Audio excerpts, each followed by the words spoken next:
Welcome to I Know a Guy Bicycles, hanging out with the guy. Hey, I'm Justin the Guy, and this is Shop Talk Tuesday. If it's Tuesday, we're doing some shop talk. And welcome and thank you for hanging out with me in my garage. Today is a special day because it is 68 degrees Fahrenheit outside, which is going to be super nice, but yet extremely windy today. But the garage door is open, extra light in, fresh air-ish. And hey, it can't beat it for being the end of February, right? After this, I'll be going for a ride, seeing how hard I can fight that wind and enjoy that tailwind. Hopefully it's tailwind all the way around, but according to my wife, it doesn't work out that way. Any case, well, thanks again for hanging out with me here in Shop Talk Tuesday. If you hear stuff fall down around me, it's most likely from the wind outside. Any case, I got a couple bikes that I want to talk about before going into the topic. And the topic is tune-ups. And what are you looking for in a tune-up? And do you believe the guys behind the counter and what you should expect? We're going to talk about that and some tips and tricks and so forth. And if you're a shop owner or do a service business, you might pick up a couple gold nuggets that, hey, this is something I didn't think about, or this might improve the overall experience for my customer. But in any case, starting into the bikes in my stand. Well, you may have seen this one in a couple weeks before. This is a gold bike. It's not just a gold bike. It is actually a Lightspeed titanium. Hey, Spooky, thank you for joining me. Yeah, you down in Pueblo? I'm sure it's a little, well, Pueblo is, if you not know, it's about 4 hours south driving distance from where I'm at. I'm more northern Colorado. He is down on the southern portion. And the temperatures there are a lot warmer, a little flat, but they had a big old gravel race back a couple months back. Well, I'd say probably late fall that one of my customers joined in on. So thanks for joining in and before you head out for your ride. But yeah, talking about this Lightspeed. And it was a Lightspeed, let's see, I need to mute this real quick. It was a Lightspeed that was, I wouldn't say custom built. It was actually purchased through Colorado Cyclists and painted gold for their team. And that was in the late 80s, early 90s. Unfortunately, Colorado Cyclists is no longer a thing, but the Lightspeed brand has been not want to say white labeled, but made for a lot of different companies over the years and shops. So this is where the customer picked up this awesome gold Lightspeed. He wanted to do some fancy gold housing, which I did find. Sorry, I stepped out of camera, but I did find some Jaguar compressionless brake housing as well as shift housing to go on this bad boy. So we're going to give it its all its glory, right? Kind of cool. There's other things to this. There's just going to be pretty amazing. And you know, you kind of question, well, are you throwing too much money at it? Well, if you enjoy the ride and you have a smile every time you go, actually the dollars don't, if it equates to happiness, we buy a lot of stupid stuff anyway. So why not invest into your bike? I mean, yeah, you can be a little frugal and still go that route if you need to. But sometimes if you're going to splurge, I like to splurge. Well, I like to splurge on tools. That's what makes me in my happy place when I work on stuff. But when it comes to like bikes, splurging sometimes is a necessary evil to keep you enjoy riding and so forth. And this is where that customer is in this particular point. Tim, welcome to the show. Thanks for joining us on Tuesday here. Lee, same to you. Lightspeed used to be the bike I wanted to get in the 90s. Well, Lightspeed is a lot of people wanted those in the 90s and early 2000s, and even currently today. And there's a lot of used ones hitting the market in my neck of the woods, which the prices have gone down, where it actually makes it affordable to spruce up and take her for a ride and try it. This is how, that particular concept is how I started this whole thing. Because I was just laying there in bed looking on Facebook Marketplace. I saw a Klein going, holy crap, that bike used to be $2,000-3,000 back in the day. I can pick it up for $400. Well, I did, and I rode it. and cleaned it all up, and I saw another bike I wanted to get, and I basically flipped it, but I did a complete overhaul tune-up and fitted the person that was buying it on a trainer and all that, like we do, the old school static. And that person was like, oh, I love this bike. This is awesome. And a light bulb went off my head, and therefore, fast forward 7 years later, from pilot to starting a business 5 years ago and to now being here on YouTube doing this crazy stuff. Same kind of thing. You can do it too. Randy, thank you for joining me. Thanks for jumping back in. Last week, if you missed it, you didn't miss it. I was in transition of getting back home from our trip, and I thought I maybe could sneak one live session in Las Vegas before I got back, but I had too much stuff going on to get ready, and our flight was on time and everything, so oddly enough. But anyway, there wasn't a Shop Talk Tuesday last week, so apologize for that. So I might make up an extra one here and there, just for in the case. But we're talking about this Lightspeed, and this customer is upgraded. But what is very interesting on this upgrade is he had a 9-speed Ultegra original on it. Let me give you a little bit closer look. A 9-speed ST or 6500 series, right? And the shifters, it was like the newer version of it where it had like the caps that were completely over.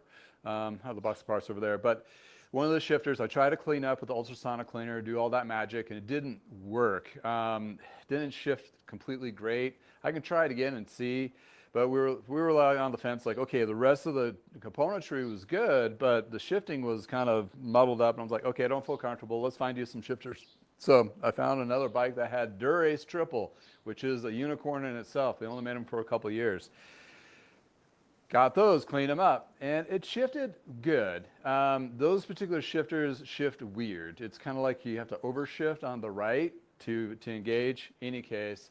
And then I came across another find of a 10-speed Ultegra componentry, which he opted to go with. So we got a 10-speed triple, which is the 6600 series, brakes, cranks, bonnet bracket, front and rear derailleur, the whole works. In addition to, I scored some Ultegra wheels for the same vintage 10-speed. So all that kit caboodle, we got a completely cool 10-speed, all matchy componentry with a little Chris King headset. Gotta like that little tidbit.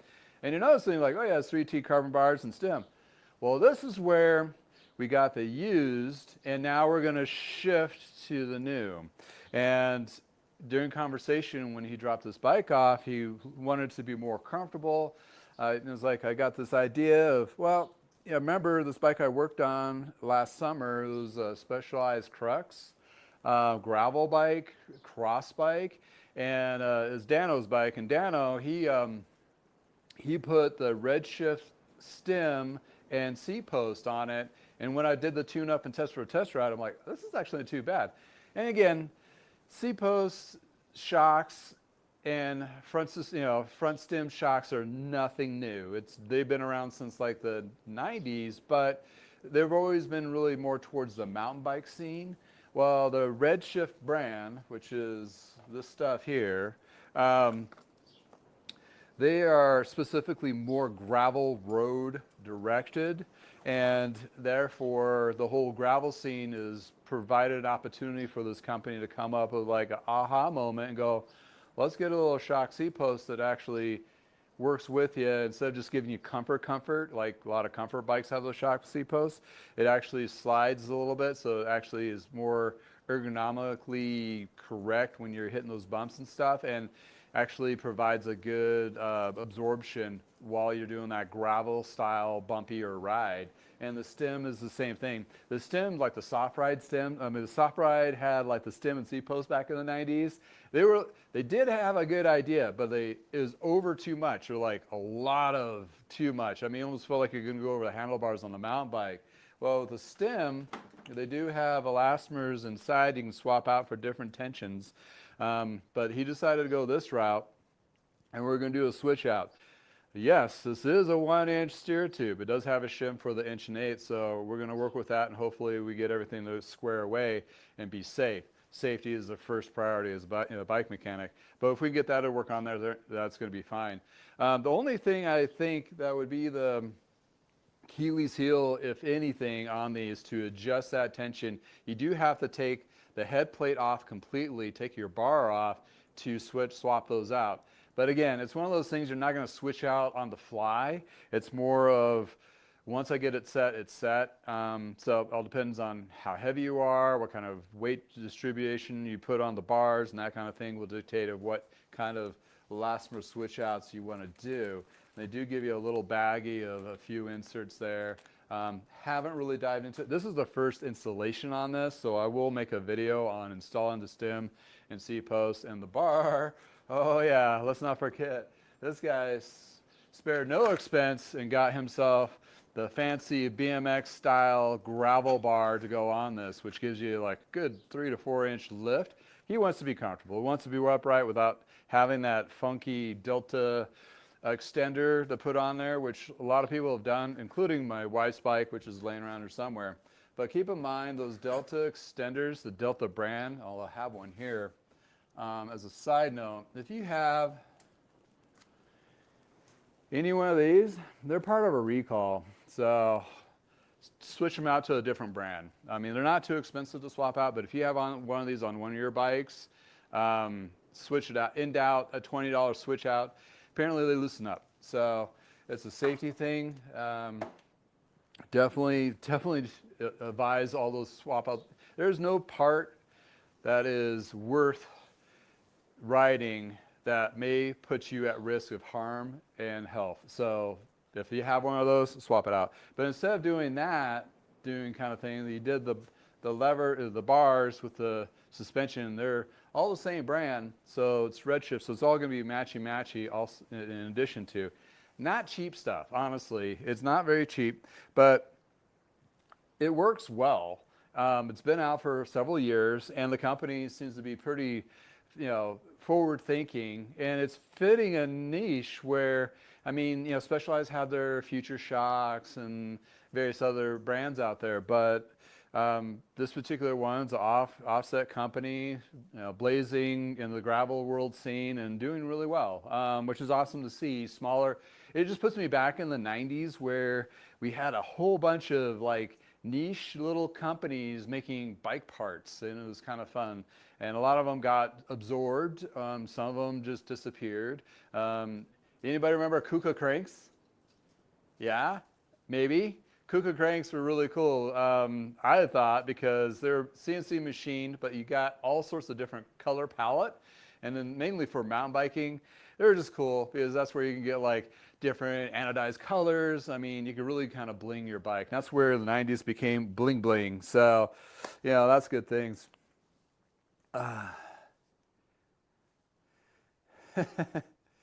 Holy, oh yeah, there's Lee, you're talking about getting a tight. I just saw a Lightspeed in the Denver market. I went down to about $500.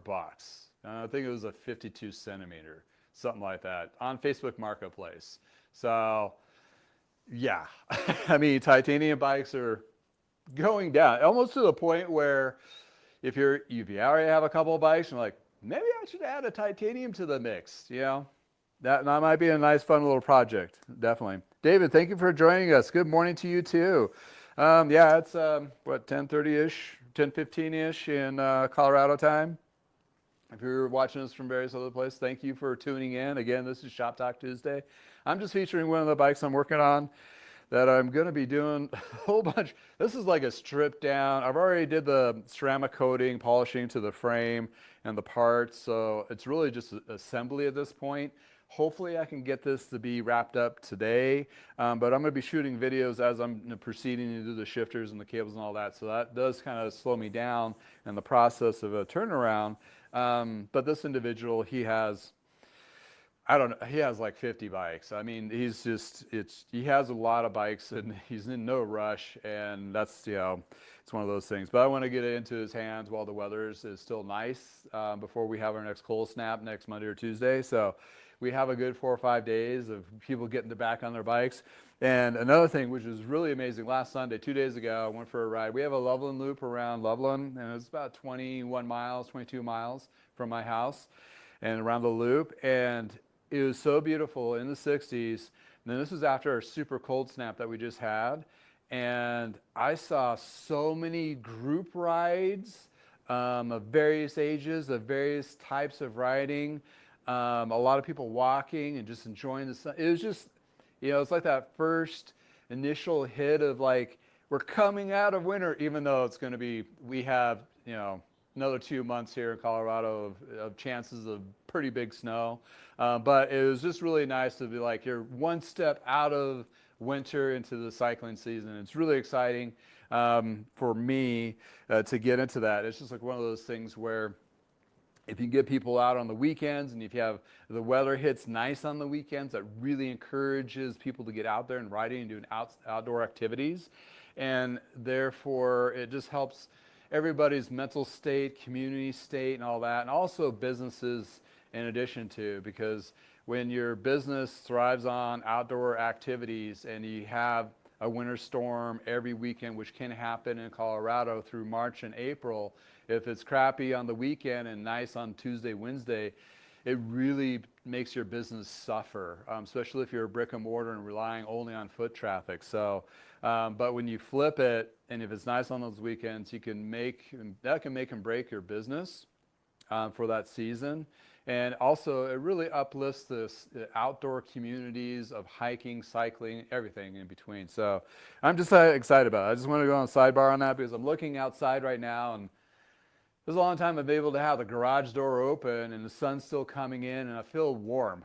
And not just like a couple of these shows, I'm sitting here like kind of gritting my teeth a little because it is chilly in the garage. But but today is a opposite, definitely. All right.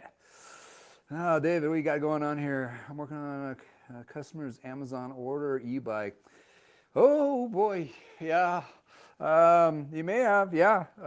I mean, Amazon has some good stuff, obviously. I mean, the e-bike thing, it could be tricky, especially when I was talking to Precision e-bike, and he was saying those particular brands, if you can't contact them to get parts and stuff or any kind of warranty work, that could be really, really super tricky.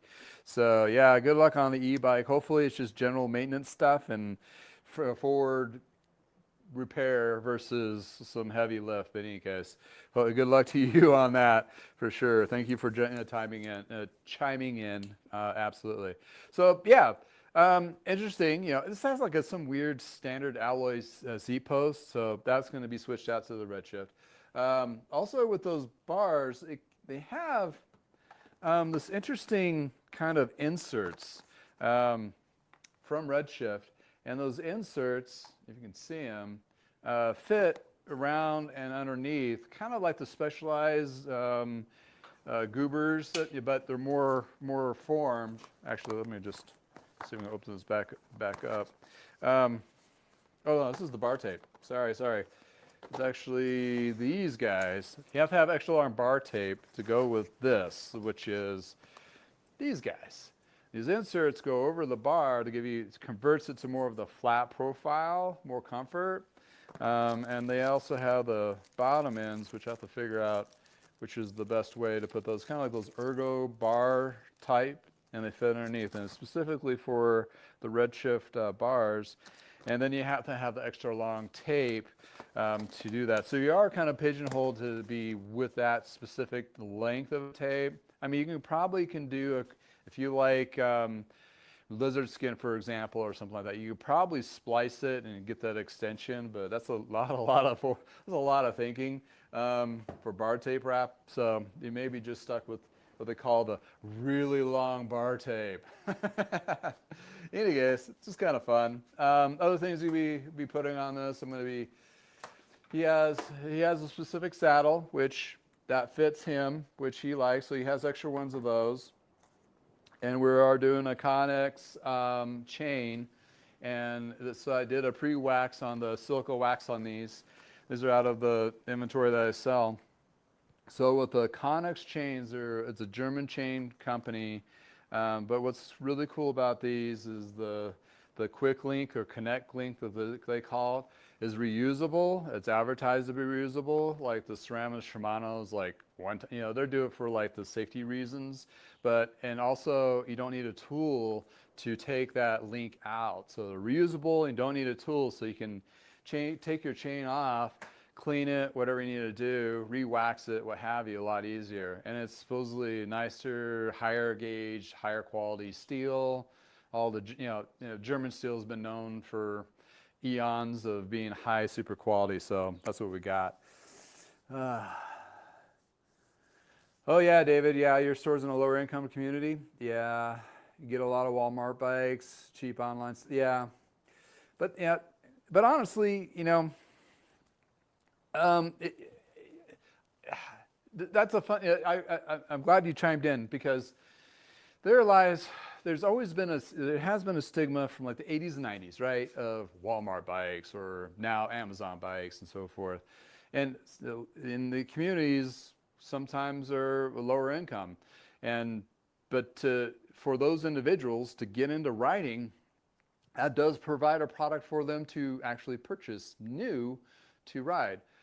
A lot of those bikes, yes, they may not have longer wear out points and so forth. As long as the biggest key on any of those is if they're assembled correctly out of the gate, therefore that would extend the life and the experience and the longevity of the bike and a better experience for the rider and so forth. When I was a shop rat, as John Bradley put it, in the 90s, we always had like arrogant nose sniff at the Walmart bikes and so forth. But quite honestly, if they were put together right, that would take care of like 60 to 80% of the recreational rider market. And therefore, the numbers reflect that of how many units they sell. It is amazing. If you go dive down that Google search of how many Chinese-based companies are selling to Walmart, Target, and sporting good chains, the volume numbers compared to what's sold in independent bike shops or truck or specialized corporate stores, it's almost like 10 to 1. I mean, it's just a massive amount. And you can't, for a long time you blame them, but really you can't blame the individuals that they don't have the knowledge or they don't have the pocketbook or either or. So in any case, good for you to put up a good fight and providing a good bikes that, or at least good, great tuned bikes to get people out there and riding, kids bikes and so forth. And it doesn't have to just be a lower income market. A lot of markets. I've been in some upper middle class markets in some shops I worked at, and you still got the same stuff coming in. And the thing is if you have the mentality of taking care of that customer, which will allude to my conversation about service packages and tune-up packages and all that in the service department. The service department can make or break your business, because if it's not done correctly and if you're not giving people the warm hug, you can kill your business quickly, or you get that reputation where when you're in situations like our economy is right now faced with and the challenges, you're trying to get those customers back. It makes it very challenging. So in any case, thank you for David. Thank you for chiming in and let us know what you're working on. Yeah, I come across brands I can't pronounce all the time. Even main brands, I'm just horrible at it. I'm just, one of those like, fragile, that kind of thing. But yeah, and it's just one of those things. But that's where lies a good used market. You can, like, case in point, if somebody only has $500 to spend, obviously they're not going to get a titanium, but I found I have like 1 or 2 carbon bikes I picked up under sub 300. Yeah, they need a little bit of work, sure, but time I was done with the work that needs to be done to them, you'd only need to put a 100 or 200 into it. Yeah, you're almost doubling what you put in, bought it for, but you'd have a good solid bike for $500. That's where the prices have driven these kind of beauties, gems down, and you're riding. Yeah, it cost you $500, but back in the day, which not too long ago, was $2,000, $3,000, $4,000. So there provides a huge, huge. Yeah, I'm not going to try to say that, Tim. You got me before on that one. For sale is. That's the Le Mans. I still really don't know. I've sold several of them. Now I actually have a frame that's for sale on my website too. That's that one. Yeah. Oh, thanks for joining us. Sir got slow. 562. Bottom line, get what you can afford. Just go ride. You know, at the end of the day, it's just riding, right? A lot of us remember growing up, learning how to ride, and being a 70s kid. That was your freedom. I'm surprised I didn't get ran over by a big old tank muscle car back then without a helmet, but that gave all of us that freedom. And the surgent of COVID brought a lot of people back into cycling and found that freedom again in one sense or another, mostly mental, but it was just it was a huge insurgence. And I'm working on a topic piece, and hopefully I'll have it out next Sunday or the next weekend, where I've been reading some articles of how the state of the state and what we're faced with. But in any case, you know, looking at that freedom and you providing that for kids to get off today, off their devices or whatever, and get out and ride or ride with the family. Like my daughter, she rides with me with the tag along. Even though she got afraid and skittish and riding on her own, but I was able to find a way that she can still ride with me and that she's enjoy doing it. So it's just all those things, right? And basically it's a lot better for everybody. And you know, then you can go down the whole rabbit holes like commuting, cutting down pollutions, and all those things, and mental health and everything else in between. Versailles. Le Mans de Versailles. Okay, all right. You know, all the Le Mans names are usually based off of most of the races. Like the Zurich and Buenos Aires, it's like either locations of big famous races back in the 80s and the 90s. Actually, I need to Google that and see exactly where that is. Tim, if you know where that is, chime in. All right.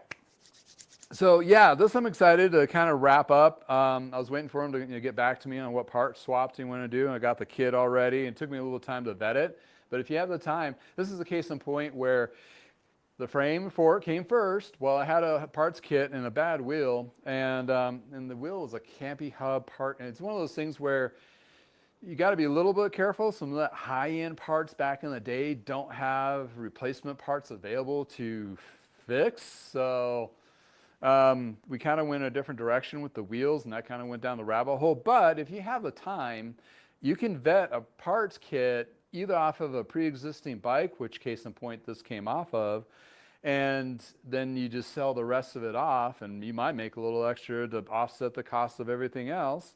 And then therefore you can get the kind of really customize it with vintage parts. And there's a lot on eBay that you can buy available refurbished parts that I do, you know, like the extras I have get thrown up there as well as my website. No plug intended, but plug intended. But it's one of those things where you can really, like back in the day, like you were saying, I wanted a titanium bike. Okay, find that frame and fork. If it's not the group that you want, strip it, then look for another bike that has the group that you want or close to it. And then you can do a package thing there. And then you can swap out parts and just keep building on that until you have your dream bike. And ride it for a season and then sell it and do it all over again. You know, it's you know, that's the part of working on bikes is so much fun. Oh, it's in Paris. Okay, that explains it. I'm not French. Well, probably somewhere in the mix of the DNA, I'm somewhere probably French, I'm sure. Mark, good morning. Oh, from Las Vegas. Yeah, I was just there, and it was beautiful. Yeah, I've been looking at the temperature. Obviously, last week when it was like high of 6 here and -3 or 4 at night Fahrenheit for those who are in different places. I was definitely definitely stocking the Las Vegas temperatures and daydreaming someday when we're there, you know, more of a full time. Oh, David, I do watch some. I mean, I know of the Bike Farmer. I watch some of his videos. I just don't watch all of his stuff. I'm just, I watch the things that, you know, obviously they intrigue me, but, and same thing with all other channels. You know, I skip along because I'm a one-man band working in a shop, doing service, refurbishing bikes and parts and frames, and also YouTube, the whole 9 yards of end to end for a business. So unfortunately, I don't have a lot of time. Plus, you know, I have a daughter, a family, and everything else in between. So not to make excuses, but yeah, I've seen the Bike Farmer in some of his videos. You know, here's a fun fact. If you watch the Bike Farmer, he and I monetized the same month. So keep that in mind. We monetized, and what monetization means, we both hit 1,000 subscribers through YouTube and had 4,000 hours. He had his launching video, says, what was that? The first one I watch of his is like, why are bike mechanics a-holes? And I had my video that blew up, which was, is that it for Specialized? And the funny thing is, it's weird. You know, part of it's luck. This whole realm of social media stuff is luck, part of it, and just hitting the right audiences and what have you. He has definitely blazed the trail. Let's just put it out there. He has definitely launched his channel. He's over 7,000 subs, 70,000 subs now. I'm barely almost to 10. So he just got some great momentum. And a lot of his content is really similar-ish to mine. We both had long hair at the time. I cut mine about 3 months ago. So a lot of people got us confused. Could have that been it? I don't know. Most likely not. He probably just got the right keywords, got the right thumbnails. You know, he's also in other social media groups, like on Facebook, mechanic groups. I never really leveraged those, so maybe that's where he really got steam. I also got a couple of interviews from the Party Pace guy, the Pathless Pedaled, I think is his channel. He's at 150 or 160,000 subs, which is a great channel. I watch his stuff periodically. He actually had a video drop today about a bike shop guy that I've been kind of keeping an eye on and communication with, maybe interviewing too, about, you know, being a small shop, doing service and all that kinds of stuff. So yeah, sorry to go on a long bit about that, but I have gotten a lot of comments like, oh, thought you were confused with the Bike Farmer. I'm like, well, you know, we're in two different dynamics too. He is in Wisconsin in a small town 10 miles from Trek Corporate. He does more of a lower end, you know, his community is a lot smaller. It's more, you know, more modest riders and so forth, not a lot of high end. I'm in the Front Range of Colorado, which is millions of more people, and my niche is a little more upper end-ish, old school, not price point, but different style. I do more road and gravel type. He does more family recreational style, and he has great videos. It's good stuff, and he's, you know, more power to him, because the better he does, definitely blazes the way for any of us that want to do this. There definitely is a justifiable home for it here, and we can't, even though we're similar, we're not the same. So, and some people love his stuff, some people don't like his stuff, some people just like my stuff, whatever. I consider it a whole big happy family community in the cycling realm. When we all probably try to work, especially in the bike industry or the people at the front lines, we're more embracive of each other, not the big corporates like Trek and Specialized. They hate each other, so that's how that goes. All right. I like to listen to you guys while I work on bikes. Yeah, I mean, we're entertaining. That's part of it, and it's kind of weird. Being a bike mechanic, you know, you can see my first videos. I'm really bad at it, bad sound, bad lighting, everything else. I mean, we're naturally like talking about bikes, but are we entertaining a performer? I mean, apparently we both are. He's probably more interesting and funny, or weird, or quick-whipped, or whatever resonates. But in any case, it all works. Start with your channel. I've learned things from the industry for over 20 years. You know, David, I'm learning crap all the freaking time. It's just nuts. I mean, I've been doing this for 35 years, and there's no way you can know everything. And it's compounded even in the last 10 years, the newer tech and how, it's kind of collapsed on themselves in a sense because they've gone so many different ways, and you need so many different skill sets and learning and education and tools. I mean, come on, how many different Bonner bracket tools do I need to accommodate for the last 5 to 10 year bikes? About 10 for different brands. And for a novice mechanic to buy $300 of Bonner bracket tools only, that's a pretty big pill to swallow that you only use once or twice a year, if you're lucky on some of those. So that's nuts stuff. And yeah, I mean, I learn stuff all the time from other, people that just started into the industry to those that have been around, like John Bradley for over 50 years. He always calls me out on stuff. Anyway, he called me out on the 1420 video I had, which is a 1420 Trek, and he was like, I got some contents on that. I'm like, okay, we need to do a recap video of that so he can roast me about my own video, which I'm looking forward to doing. It should be fun. Yeah, I mean, road content based, Tim. I mean, everybody has their thing. Obviously I do a lot of road stuff. That's kind of like my more main focus, but that's not the end all be all. And a lot of the bits and the techniques and philosophies and industry news affects all cycling. And it's just about getting out there and doing some riding for sure. Oh yeah, Tim, well, how are those two bikes going for you there, Tim? I mean, you got, remind me, you got Le Mans, and what was the other one? You got the one that I did a test auction on eBay, and he stole it from me, which is fine. It was just a test.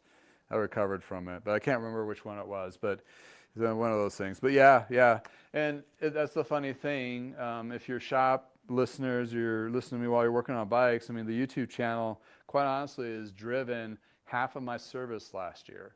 From my front range, from almost to Castle Rock, Colorado Springs, all the way up to Cheyenne and Laramie, Wyoming. So the draw and the interest of people of having me work on their bikes as being a marketing piece has been huge. So keep that in mind if you're a shop that's small, big. It doesn't matter. I'm micro small, and I'm fine with that. I had aspirations of thinking like, oh, I'll reopen a brick and mortar. At this point, I'm like, oh hell no. I am perfectly fine where I'm at right now, and I'm enjoying it, and I'm making just enough to keep things going. And but to be brutally honest, this couldn't happen because my wife has basically the big job, and that basically makes me able to do what I'm doing. Eventually, hopefully, they'll even out a little bit, but she has the PhD and all that, so it's not that a PhD in bike mechanics is going to get you even near to far where she is in atmospheric science. So, in any case, all right. Oh yeah, the salsa. That's right, Tim. Yeah, you got that one. That was a good find, good ride. Oh, you sold it locally? Gotcha. Oh, hopefully the new owner really enjoys it. That's, at the end of the day, we're all about here about having fun and riding bikes and having a good time. But in any case, yeah, this one's a fun one, and I got another one I was dropped off. Another really good customer of mine is a Focus, and I want to focus on the Focus for a second. If you watched any of my other videos, I worked on a Focus from John Bradley. He had his own personal bike. It was a road. This one's a gravel. And what's interesting about this guy, it was purchased from an individual that swears it was purchased from a team back in the day that did the European circuit. The Tour de France was thrown out there, but I don't know if they ever used a gravel bike for Tour de France. But it is a full carbon frame. He got it for a steal of a price, not bad. A little bit upper than I would have purchased, but that's not what I'm looking for. But this has the forced componentry from SRAM. disc, full carbon. So this beauty, what we're doing to it is, well, we do an initial tune-up. He's doing a longer cage here. We have a bigger cassette and the box of parts. So let me switch now. Basically a fine tune, making sure it's all good. Get wider tires on there with sealant, so I'm going to do the tubeless job. You also got some fancy carbon bars that the housing goes through the bar itself, so I got to redo the housing for the brakes and the shifter, or for the rear derailleur. So that's going to be not hard, just tricky. So the parts I had to order was the new banjo style housing from SRAM for the brakes, and then I believe the brakes. Everything seems to be working right out of the gate, so we're good. This is a good purchase. I mean, pretty decent purchase. So he's switching out the stem and the bars, and I think the stem. I'll have to double check. And yeah, he is the stem. And the other part I decided to go with is like, if I'm doing it, I'm going to do brake pads. It's like, just do new brake pads. You go out there, double check the bearings on the bottom. What was the other thing you wanted me to do? It's being converted from a 10-speed to 11. Is that right? And there's a little ratchet system that I'll do a little small featured video on converting that and the shifter for the force. So that's the other bit. I'm going to be doing that. Oh yeah, you just need a... this has regular tubes in it right now, but this particular wheel set did already have the tubeless tape in there from DT Swiss, so I went ahead and got DT Swiss valves to match. So it shouldn't be too hard of a lift. I mean, it is a little bit trickier with the bars and so forth and housing switch out, but by the end of the day though, I'm going to be stripping it down, doing the full detail on the frame, cleaning it, and put ceramic coating all on the frame as well as the parts, and double checking everything. But for his initial cost on this, and this is going to be a little more upper end what he paid for initially and what he's putting into it, but you're still getting a pretty high value 1x11, I believe, full carbon gravel bike disc for about $1,000. When you look at the case in point for prices of what new, I just did because I've been hearing like, oh, they still have their prices on sale for bikes and so forth, and some not. I did check Trek and I did check Specialized, and just for giggles, I was seeing what low price point bikes they had, and they're starting about $1,200, $1,300 with either Sora or Claris. Or no, the Claris was the $900 one, which they only do with the Sora, which it blows my mind when you're looking at gravel or road. Those companies are still not accepting that they need to bring the price points below 1,000. It just blows my mind, because you can do this like this gentleman has done. This is like his 5th bike that he bought in the last year, and he's kept them all under with service and everything, I believe under $1,000 or close to it. And that's a person or a customer that they are totally missing out on completely. And when you're talking about multiple cells, he's upgraded himself and still kept it below. Keep that in mind. I mean, he started with, I think, an aluminum one, then he got a carbon one that needed to be fixed. He fixed it himself, and then he's on to this one, plus another 2 or 3 other bikes. Actually, put in memory, his first bike was a new bike getting into it. This is crazy. It was a Poseidon for like $600-700, gravel bike. And then he was hooked from there. He had me assemble it for him, get it all tuned and fitted, and bam, out of the gate. Him and his wife have just been bringing me bikes to work on constantly. I love you guys, but it's just really cool to see some people just get into it, and they just make it their own, and there's no stopping them. I mean, this is great. This is awesome. So 2 awesome customers, and from new to somebody that's been riding for decades, and he has gotten his family into it, and that's why he has like 50 bikes, because he has like 6 kids, and they have a mountain bike, road bike, gravel bike, and they live in 2 different places, and before you know it, you have a stable of bikes everywhere and extras around too. So he does some community stuff too, I think, believe with his church or what have you, that kind of thing.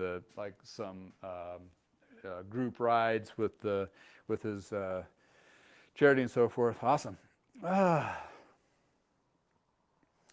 Oh, okay, David, you have a 3,000 square foot brick and mortar shop.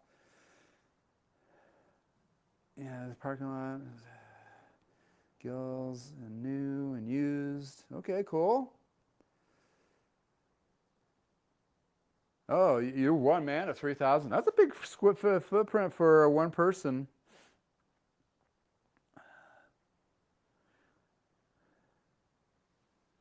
Okay, nice. Yeah, I mean, here's the thing. So if I was ever going to do this again, and man, I wish I had the insights of this 30 years ago when my parents opened the bike shop. And I don't know why they didn't think of it because my dad, he came from a family in real estate. So baffling to me that we didn't think of this or didn't pursue this or did it initially. We started renting from retail space on Parker Road and Main Street in Parker, which is the main area. Small town at the time. Small location. It's like 900 square feet. I mean, my garage is almost the size of the shop. Maybe it was double the size, but still, I mean, even with 1,800 to 2,000 square foot shop, we were able to do pretty well. Well, the thing is today, and learning and working with other shops, owning your own building is the number one thing you need to do because you have real estate out of it. If I was going to do it at my micro level, the only thing that's going to get me out of this garage is doing maybe one of those luxury storage unit type industrial area bits, because I don't need the retail traditional brick and mortar location. I've done enough business by virtual appointment based internet driven that I don't need to have that specific traffic. But there's a small industrial park thing. They're called condos, which is weird. I don't know if you could actually live in them or not. But it's those garage units. It's new. They just built them, and they have a bathroom. Essentially, what you need: plumbing and a heater, and maybe AC. And they're very tall, so you could really do some cool things in this space. And for me, the only one that I would consider doing if I was going to jump on it, if I had more dollars and cents and I'd win the lottery or something, or if I blew up so much on YouTube and I just want to move it out of my house just for whatever reason. And it is only like a quarter of a mile from my house, which is another thing, which is huge, is it's right off the bike path in Loveland. And it has 3 windows, and you're not allowed to put signs out like, on the building, but you can put stuff in the windows and put little sandwich signs, I'm sure you can put up while you're working.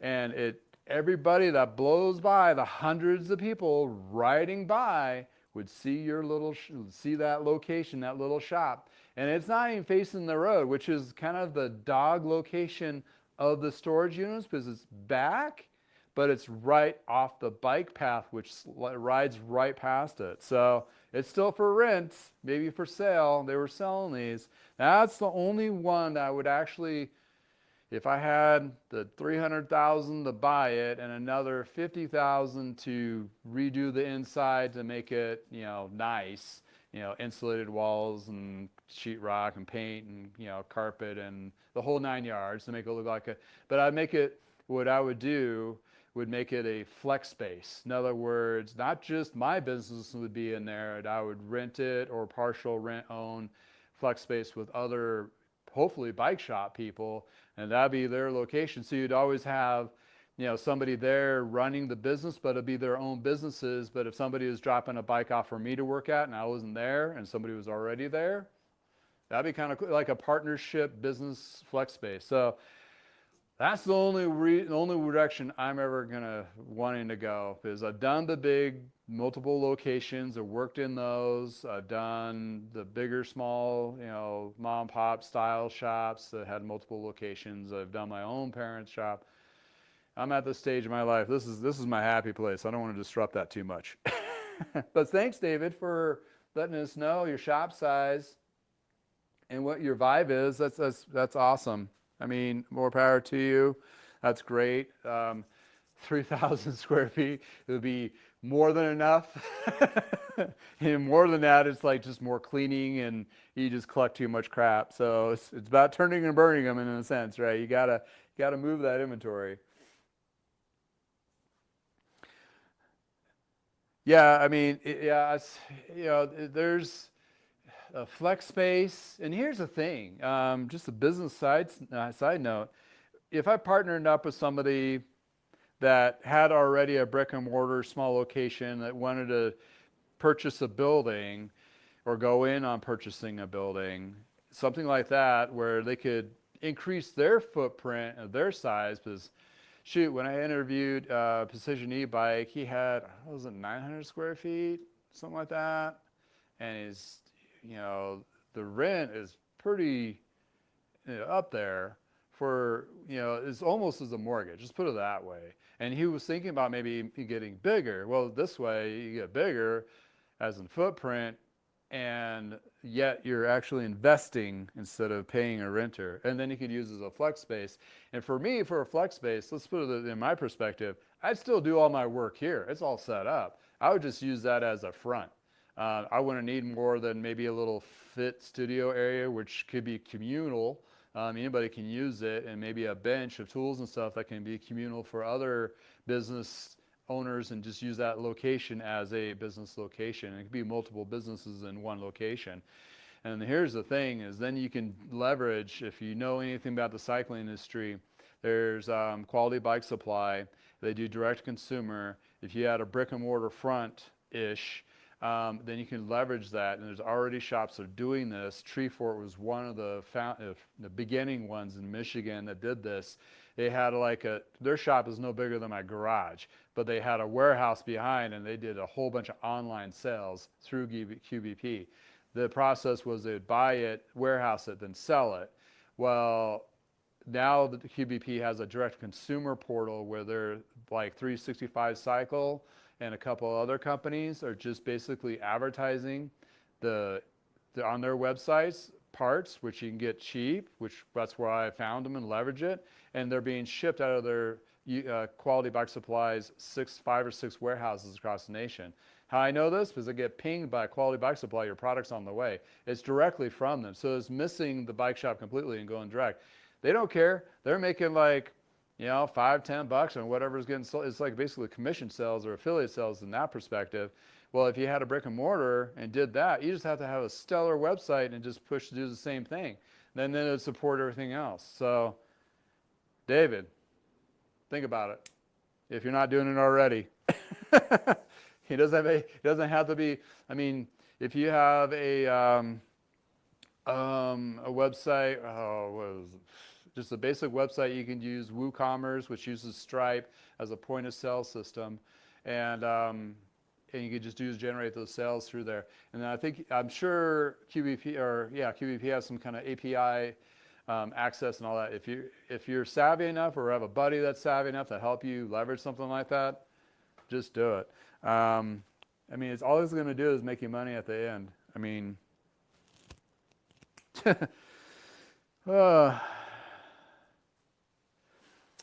A barn shop is good because I can't write off my house or living space. You know what? You can. Talking to my tax lady, what she told me what I should do, even though I'm working from home, my business is renting the garage from me and my wife. It's part of that, it pays rent to. You can't. Maybe it's my state where I can do that, but it might be something to take a look at. But I have so many other write-offs; it's just ridiculous. It's almost insane. But yeah, the write-offs are it's great, but you still have to pay for it. So it's better off not to take. Obviously you want to maximize all your write-offs if you can, tax-wise. But you get to a point where you have more stuff to write off than you actually can claim. So that's kind of how that all works. And, I got in the big basement as of the warehouse and the online e-bike company. You can still do some shop stuff. It may not be the major brands like that quality bike supply carriers or J&B importers and that kind of thing. But they're stuck in the 90s still, or the 2000s. The whole market has completely changed. They don't know how to navigate it, and they just better learn how to embrace it soon, because they're not going to. They're missing an opportunity of sales. If J&B approached me and like, okay, you can open an account with us, right?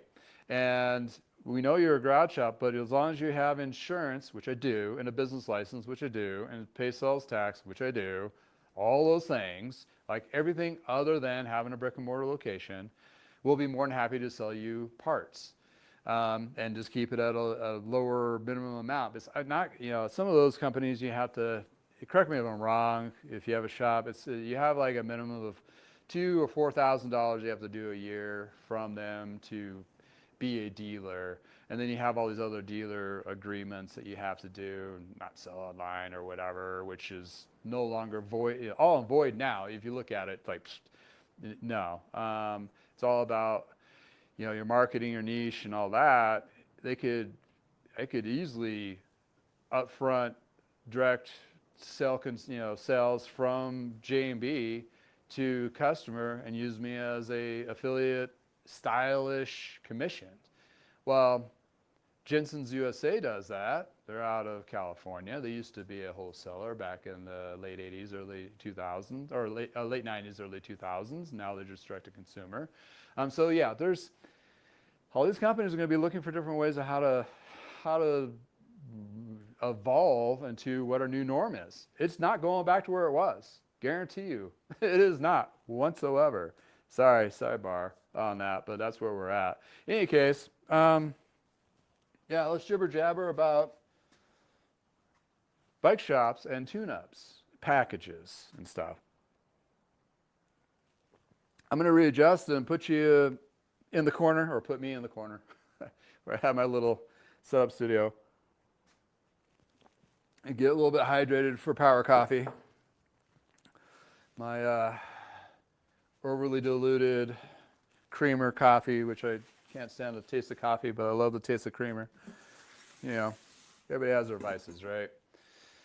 Everybody has their vices. In any case. Yeah, so the hit video that I had, like going back to the bike farmer for a split second, and mine was is this it for special eyes?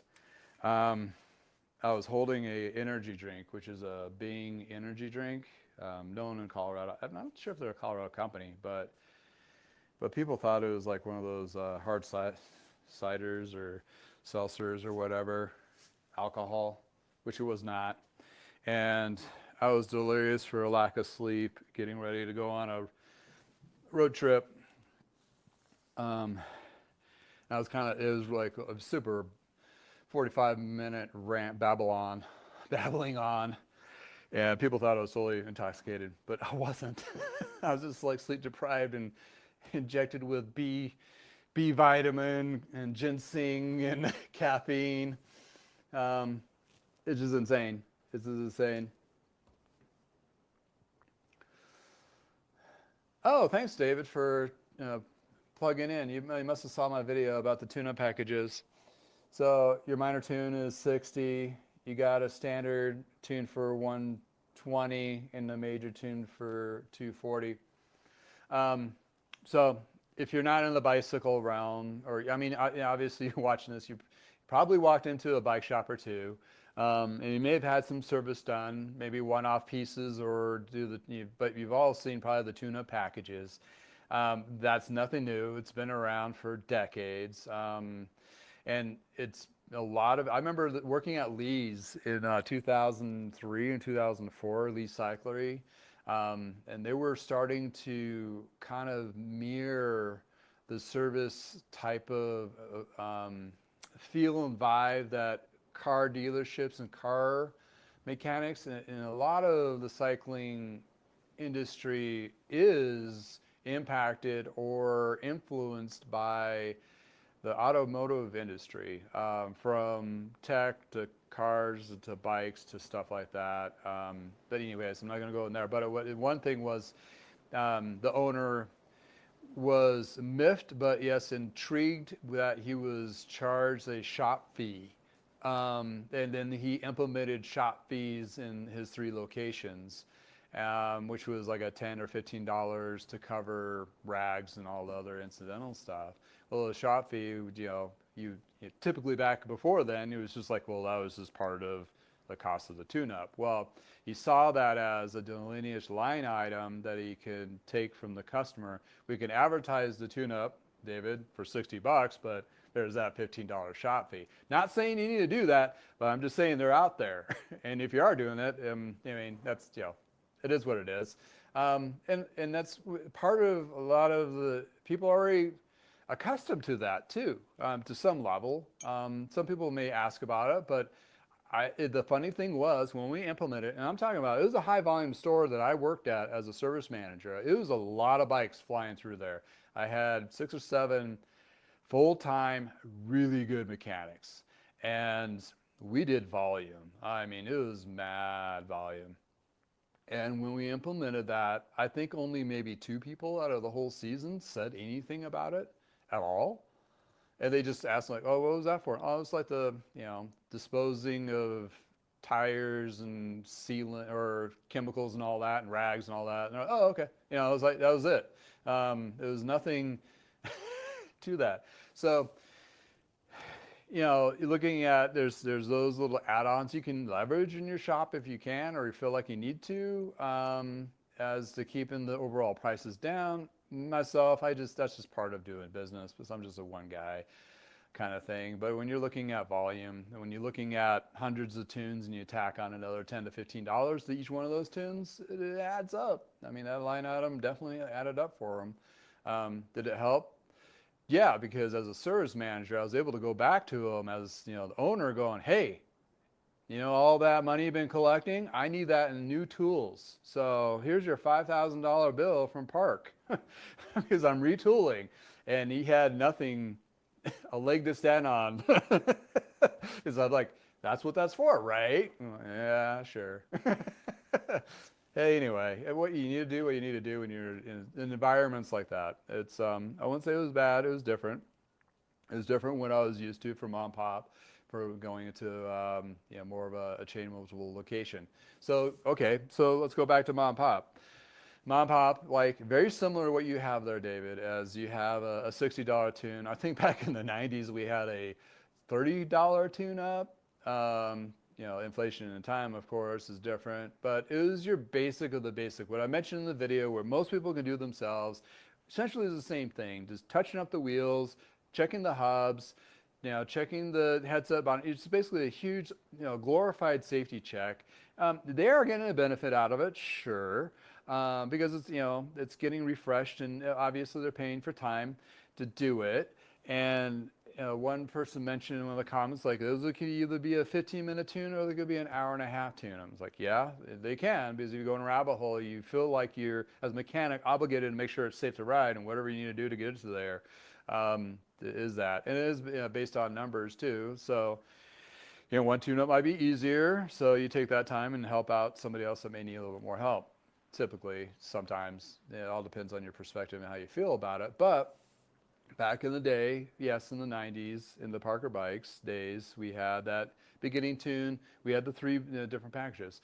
And then you had your other one, had the drivetrain clean, which we had a solvent tank before ultrasonic cleaners were a thing, and smeared grease all over and getting exposed to a whole bunch of chemicals. And then you had the overhaul, ritually, which is the big one where you strip the frame down and you replace bearings and parts and all that, and cables and housing and all that. A lot of those standards are pretty close to most shops today.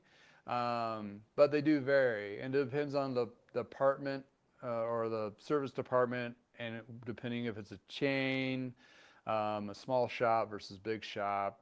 And there, I didn't realize it'd be such a variance of this until I went to Michigan and worked for a shop there, where they had the tune-up packages, but they also charged extra labor for parts being installed. It was really kind of funny to me how this was, because if you're already doing a drivetrain clean, you're already taking that chain off, but they would charge If you're buying a new chain, another $10 to install that new chain, because you have to cut it to size or something. I don't know. It just seemed, a couple of those things did off me a little bit, but that's where I realized that not all tune-ups from bike shops are the same. So you got those weird things where you walk into a shop and it's like you're doing the tune-up, it's like, oh yeah, I'd like a new chain put on that, and you're doing the drivetrain, like, oh, that's another $10, $15 here and there. Wrapping the bars was another one. A couple of those little things where it was like, okay, and that's how they did it. And it's like, fine, I'm not going to buck the horse. I mean, your customers are already accustomed to this. That's what they were doing. Fine, but to me, it didn't feel super warm and fuzzy. Let's just put it that way. Is if I saw a laundry list of little add-ons that I knew you're already doing something already and charging me extra labor for, I'd really kind of question that kind of thing. So you have to be careful when a customer's perspective of what they're going to be feeling comfortable with being charged more. I tell my customers, like, yeah, the bleeding the brakes for a hydraulic system and also tubeless, that's going to be a little extra charge because it's just based on time. It's not as easy. It takes time to do it right, and it's something that you don't want to do yourself. And that's another luxury fee in a sense. And I'm cheaper than what the corporate stores charge, so I'm like $10-15 cheaper, and sometimes I forget to charge them anyway. But when it comes to like the drivetrain, I'm not going to charge them extra labor to put on a new chain. They buy the chain from me. Even if they brought in the chain, which some cases I don't even charge them. It's like, well, I'll cut it to size and that kind of. That's how I work with my customers, but each shop has its own feel, vibe, and how they're going to address it. So coming from a customer's perspective, you want to ask a lot of those types of questions-ish. I know Phil may feel uncomfortable, but you want to ask those questions when you walk in. What part of the tune-up, what's involved, what if I need this, and that, and other. Play out those scenarios, even though it may not be, but play out those scenarios and see if, that feels comfortable to you. Or, you go to another shop or a smaller shop of mine, and it's like, oh, okay, this is, a little bit better. And then at the end of the day too is like the quality mechanics do they have? Are they working on commission, which is kind of a painful Achilles heel? Or I did dog on my video about commissions as well as 24-hour service. It can be problematic. That's the only point I was really trying to bring out. It can be problematic, not in all cases, but it can be problematic to the shop to get the best service possible. So there lies some issues for sure. All right. Let's see. Oh, David, you're chiming in. Okay, what you got there? The shops are selling, so the service rates need to set up, keep it in business. Yeah, the prices need to be in line what you make per hour. I mean, or how to support you as an employee as well as keeping the lights on. If your overhead is part of that equation, obviously. Well, maybe not so obvious to some people. So if you're paying in a premium retail space, yeah, your services is going to be more expensive because that's the only thing you can really leverage in a shop. Keep that in mind. If you have a location where your overhead is more expensive, the only place you can increase that price without too much loss of business is in the services that you provide. Because it's really hard to say, well, my Trek bike is $30 more because my building's more expensive.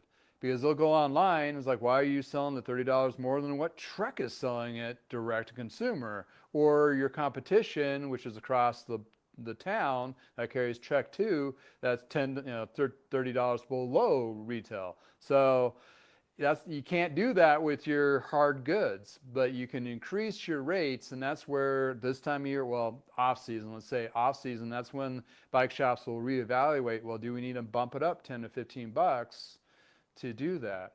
There lies, if you can keep your overhead costs at a fixed price, i.e. own your own building, because your rent is not going to go up. It's just maybe your sales or local tax or property tax might go up a little bit, but overall though your payment is the same. You're not going to be losing ground when you re-sign a lease in 3 to 5 years, because where are you going to make that up? In service. So that's where the service packages are going to fluctuate. Cost of services. Shops that are struggling will start charging for every little thing because they have to try to accommodate, and usually it's too late at that point. But in any case, yeah, sorry, sidebar on that, but just dive deeper into tune-up packages. Let's see here.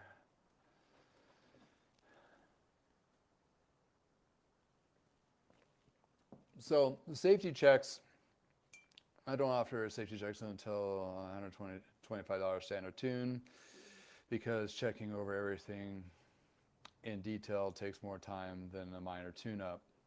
Kinda, yeah. I mean, it all depends what you consider a safety tune or safety check. If you specialized it there, specialized at a free, especially safety checks, free tune. I think it was a free tune-up-ish. How are they? They didn't do it again. It was a big ass flop. Pretty sure it was. But what we're trying to do is draw people into their stores to basically upsell them on tune-ups.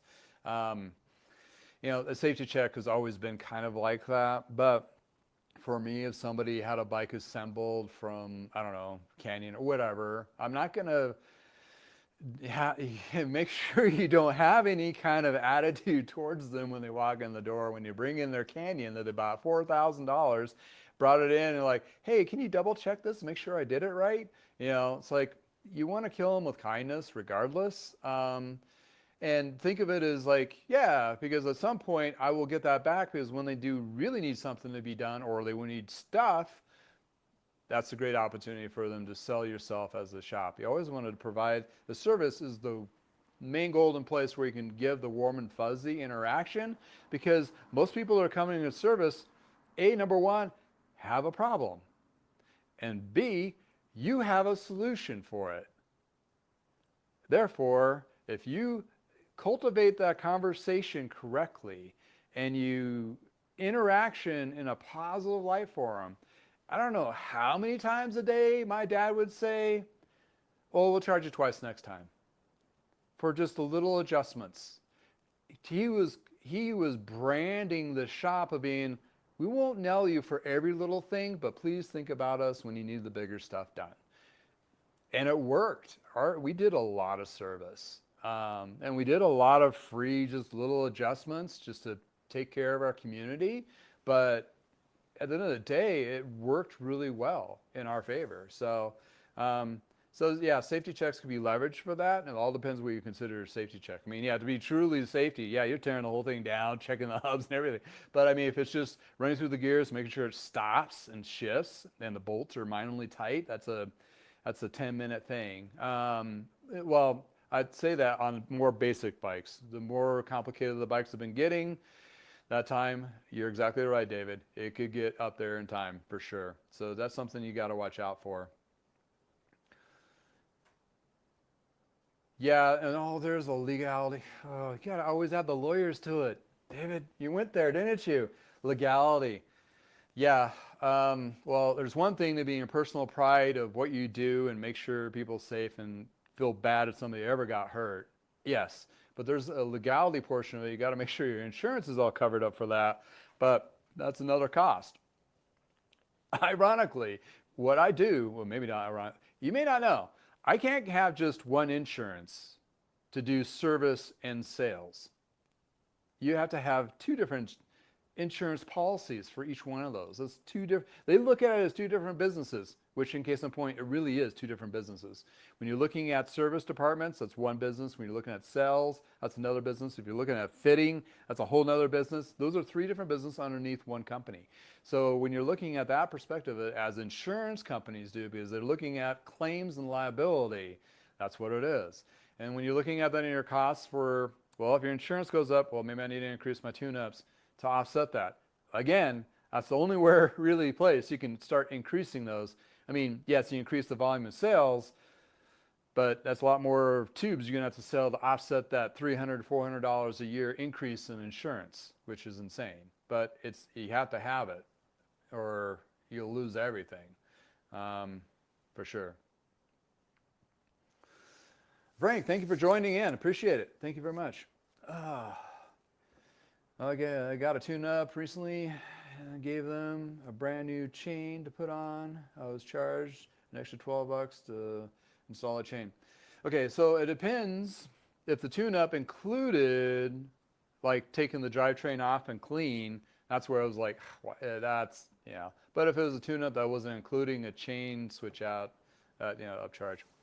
But at the end of the day, was the bike, riding good? Did they do a good job? Do you have to go back to have other things redone on it? Those kinds of things. Were they done right the first time? There's all those things you got to kind of question. And sometimes the bike shop really presents themselves in a negative way, unfortunately.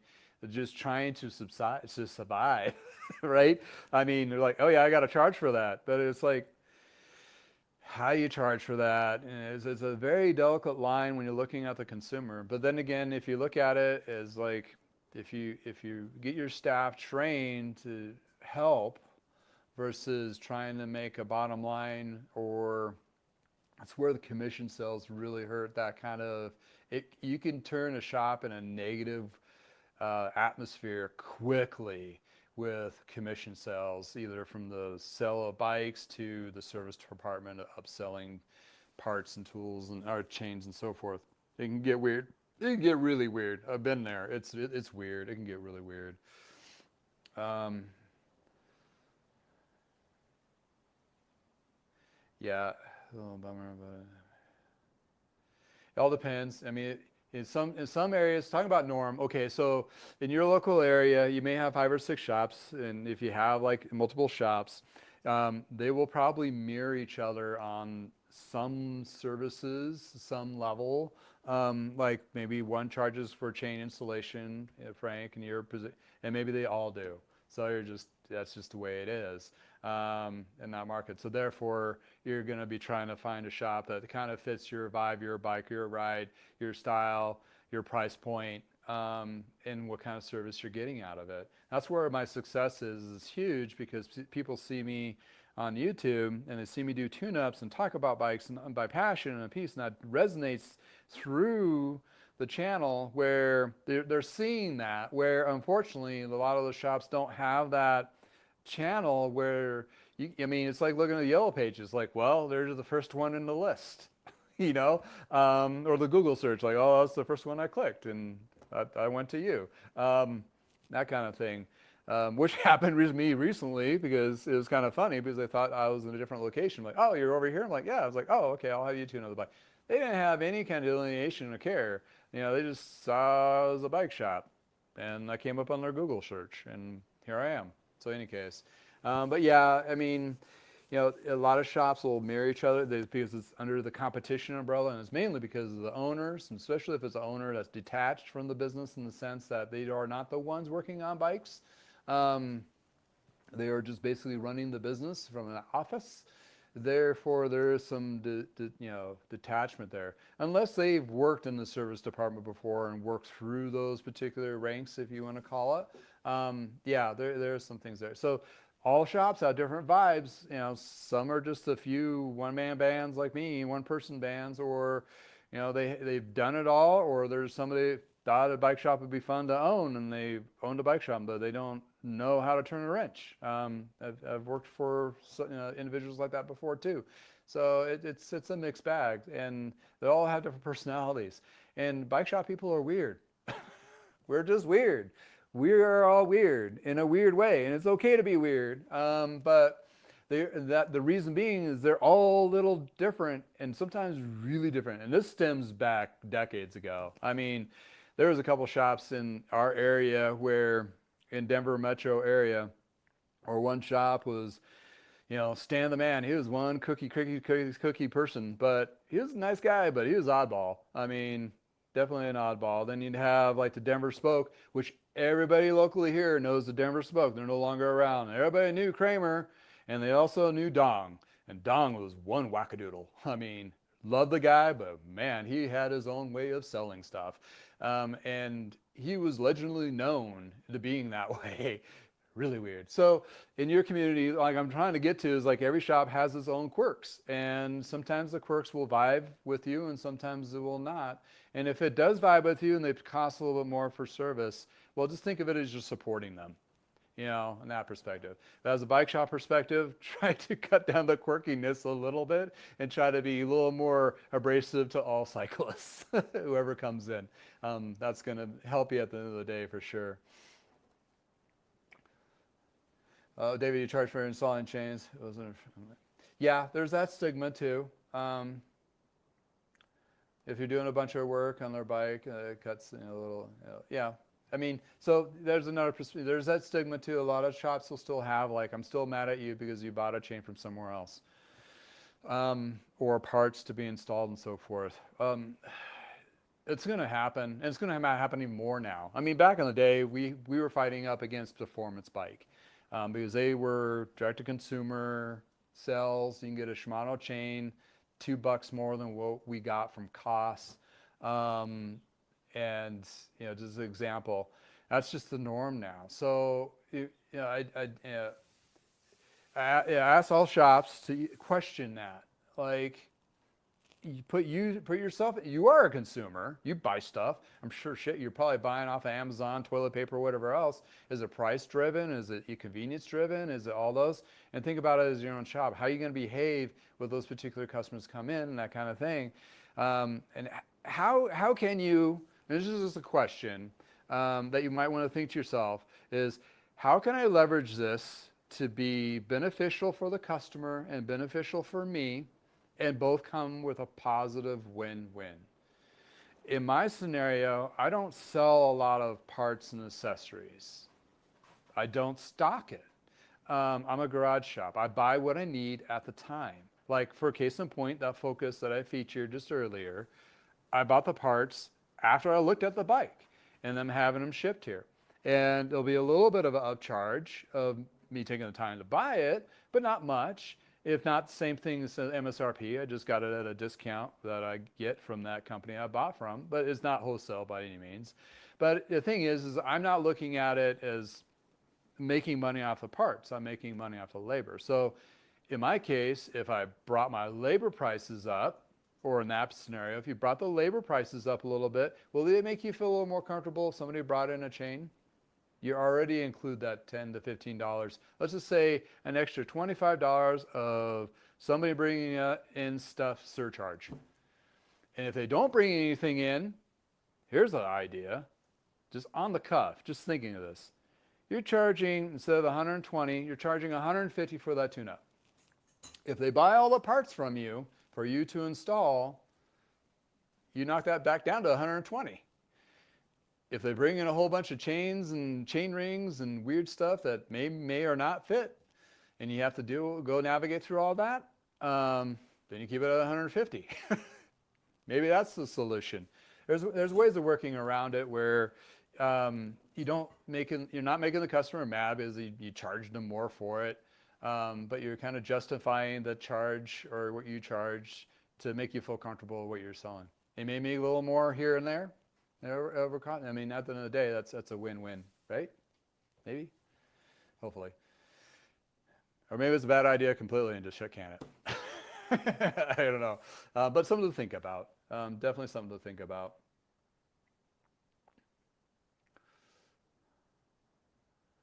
Oh, your safety check, you know, David, your safety checks cover entire bike. I'm a little bit slower catching up on. I'm just been babbling a lot of other things. Tim, are you drinking already? Oh, you're talking about, I say the PB and then you want to do another shot. See, Tim gives me crap because I say Parker bikes quite a bit, but hey, that was like a good chunk of my existence in the bike realm. So, and I think it has a lot of positive things that need to come back right here. But not everything, just more smart about it per se. But cheers to you. Thanks, Tim, for watching. I appreciate it. And you also called me out on stuff, which is really kind of funny. Like, that chain's too long. Those tires need to be replaced. Like, yeah, I need to be checked too, but by myself. you know? I mean, got to keep my standards high. And believe me, I'll lay there in bed at night going, oh, wait, man, I need to do that instead. You know, like do it more right. Not that I already didn't do it right, but do it more right, if that makes any sense on repairs. That's why I like to have an extra day of buffer so it doesn't go out the door right off the bat. I'm like, let me think about that. Let me ride that, feel it. Maybe it'd be better, you know, that kind of thing. It's kind of like an artist's perspective of it, I guess.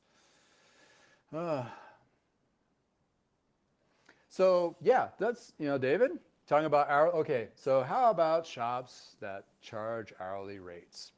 Well, this was what sparked this whole video itself, or this topic, because I saw a shop, I forgot his name of the shop. It's it's a YouTube channel. After this, I'll put it in the link below, the video link. And he talked about their shop, and they basically have 2 tune-ups and 2 prices. And there is in pounds, so I'm assuming they're in Europe, England or Europe or somewhere. And they have one tune-up, which is a 1-hour rate, and then they have another tune-up, which is a 2-hour rate. That's it. It's kind of like, whatever you do in an hour, that's what you'll pay. And it was very intriguing because he wasn't laundry listing of all the things you do, because some of those things you don't really need to do sometimes, you know. Maybe the brakes are already adjusted, or you double check them and so forth and check the bolts and all that, of course. But you may not have to do the whole thing. Or the hubs. I mean, if the bolts are tight and it's smooth, you really didn't do much by just checking them. So what do I think about the hourly rate? Well, that's when it sparked the idea of making this video, like not all packages. And I didn't mention in the regular video, because I wasn't really going to go down that road, because that's a whole separate conversation, this is where I'm having the conversation. And thanks for reminding me of bringing that conversation. I was going to come bring that up. Individual service jobs, harder projects, unfortunately. So, yeah, you talk to every shop, they'll have a shop rate, like $100 an hour, that's our shop rate, or $50 an hour, or whatever it is. Basically, it correlates to their cost of employee and overhead. So when you're looking at all of that, and their shop rate is, let's say, for example, make it easy number, $100 an hour, which is, it's much, but not much if you really think about it, because that $100 gets divvied up in a bigger shop scenario. All right, part of it's lights, rags, whatever, chemicals, training, all that. Let's say about half. So and then you're not paying that employee $50 an hour. No, they'd be lucky to get $20 to $30 an hour. That's, and then sometimes there's that weird commission thing that they put in there, which really makes more complicated. Any case, so that gets that part of the pie. So simple business math, right? So you're telling that one mechanic that has minimal training that gets paid $25 an hour to work on a bike an hour. Well, how I work on a bike in 1 hour and what a person that's only had 2 years of experience works on a bike for an hour, you're going to get 2 different complete outcomes. So there lies, that gets tricky. But I can see that working on a smaller scale job. And then you have to be extremely upfront with the customer. It's like, typically without any issues, it takes me an hour to work on X, Y, and Z service. But if I have an issue, that may bump it up to this and this and this. Do you want me to call you when I come into that issue, or do you just want me to go ahead and just do it and complete it? That's going to be where the trust level of what that customer has with you. You always want to build that trust level. A lot of my customers are like, here, do what needs to be done. I'll pay whatever you want to charge. Fine. I've got myself in a scenario where my overhead is a lot less. I can charge a lot less. I do give a lot more labor away, but making videos and stuff and featuring things in that channel kind of helps offset that. But at the end of the day, though, I have one customer that's brought in his 5th bike within a year. I have another customer that's brought in, how I'd say about 40 bikes in the last 3 years for me to work on. So it's kind of a pay it forward thing. Will you be able to bank? You can't take that to the bank, obviously. You can't pay bills with that. But if you have a little bit of wiggle room and slide rule of that, you can. So when you do that labor per hour, it can be done, but it really depends on your market and your vibe. If you have a big staff, small staff, what they're expected. I mean, granted, when I worked at Lee's, we had high volume. We had a lot of repeat customers. We had really heavy competition too. So we had a bike shop down the street, carried Specialized. We were the truck dealer. They were Specialized. They did mad volume too. It was just like, it was just that. It just, whatever fit, and some people are people. Some people just don't get along with certain people, and they may not be the shop for you, or otherwise, vice versa. I mean, you want to, when it comes to the end of the day, you want a shop that fits. You want to work in a shop that fits your vibe, and you feel good going to work, and you want to have customers that come in that you really enjoy, and customers want to have a shop that they come in and they feel like they learned something, they feel like they're being taken care of, and all those things. And not, some people are really price point, conscientious, and you basically, it's like being, a doctor, and like each person has their own personality. You have to work around. So that happens. It just happens. All right.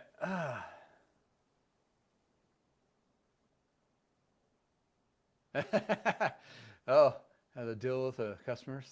Randy, he didn't miss much. He had to deal with customers all the time.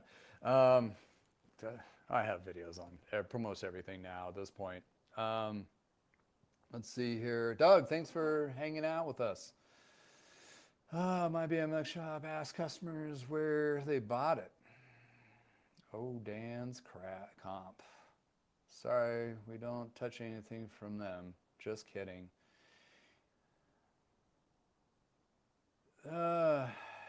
Yeah, everyone has a laugh shop. At least saying what they are really thinking. Yeah, I mean, it's like dating, right? At least you don't have to end up living with the person. But I mean, well, sometimes you do. Some customers. Yeah, it's really hard to say certain things with a straight face. So try not to put in your scenario. You have to, basically grin it, bear it, and grin it, grin and bear it. That's the saying.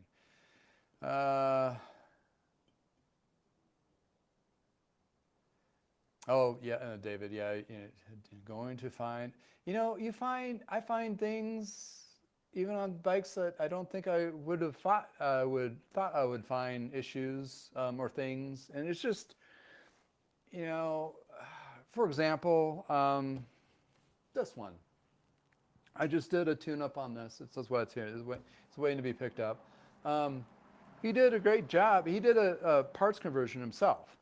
Case in point, he put it. He upgraded to a new Ultegra, drivetrain, wheels, brakes, the whole enchilada. Did a great job. I mean, not bad at all. But when I took the rear wheel off, the skewer spring was flipped backwards, where the large size was going in towards the hub, which you want them to taper out direction. The reason being, it compresses when it goes into the dropout. If you have it the other way, that spring could wedge up against the dropout and either gets bent, number one. Number two, you can't get the wheel in there completely straight. A little thing like that can cause an issue of either shifting, the brake alignment, or the wheel's not sitting in there correctly, safety if the wheel, horribly, if the wheel falls off while riding, which most likely wouldn't, but it could. So, something as small as that, and when you're a really detailed mechanic, I've been working on a lot of bikes, and you'll catch little things like that. And sometimes I won't even make a mental note of it. I just fix it and just go on, and I forget to tell the customer, like, oh wait, you need to, So I try to remember that. And I've had a couple of videos like brake springs. This is, or skewer springs. This is what you need to do with them. Don't do it backwards. That kind of thing. Which, all the new stuff has through axles, so it's old tech. Yeah, whatever. But you wanted to be. He watches my videos. He wanted me to do the tune-up. He's another influence tune-up right there. So, but he wanted me to do the detailing on the frame, ceramic coating, all that. So you basically have to strip it down anyway to get to it, right? So it's the more expensive tune-up. And granted, I didn't have to do a lot of work on the drivetrain, obviously, because it's all new. And he already waxed his chain. I just re-waxed it for him. But, the other part was the chain was too long. It was like one link too long. Tim, I know you caught that video when I showed it on Sunday. Or somebody mentioned it. I'm pretty sure it was you, Tim. So I shortened the chain, and they got the, it shifts a lot smoother and all that.